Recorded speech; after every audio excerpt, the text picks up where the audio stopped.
விழா நடத்துறதுக்கும் வெளிநாடு போறதுக்கும் கோடிக்கணக்கில் காசு இருக்கும். ஆனா 4 வருஷமா லேப்டாப் கொடுக்க காசு இருக்காது. இதான் திமுகவோட லட்சணம். தேர்தல் நெருங்கினாதான் மக்கள் மட்டும் இல்ல, மாணவர்கள் பத்தியும் திமுகவுக்கு ஞாபகம் வரும். 2021 தேர்தலுக்கு கொடுத்த வாக்குறுதி எல்லாத்தையும் ஆட்சி முடியும் போதுதான் தூசி தட்டி என்ன ஏதுன்னு பாக்குது விளம்பர மாடல் திமுக. அதுல ஒண்ணுதான் பள்ளி கல்லூரி மாணவர்களுக்கு விலையில்லா மடிக்கணினி திட்டம்.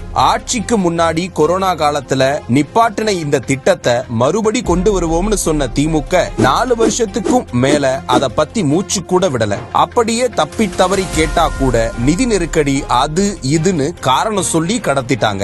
இந்த 4 வருஷத்துல ஸ்கூல் படிச்சவங்க காலேஜுக்கும், காலேஜ் படிச்சவங்க வேலைக்கும் போயிட்டாங்க. இன்னும் புலி வருது கதையா லேப்டாப் வருதுன்னு சொல்லி தேர்தலுக்கு இன்னும் 3 மாசமே இருக்கிற நிலைமையில அரசு பணத்தை தண்ணியா செலவழிச்சு சுய விளம்பரம் பண்ணி திட்டத்தை தொடங்கி இருக்கிறாங்க. இப்ப கூட முதல் கட்டமா 10 லட்சம் பேருக்கு தான் கொடுக்கறதா சொல்லி இருக்கு திமுக அரசு.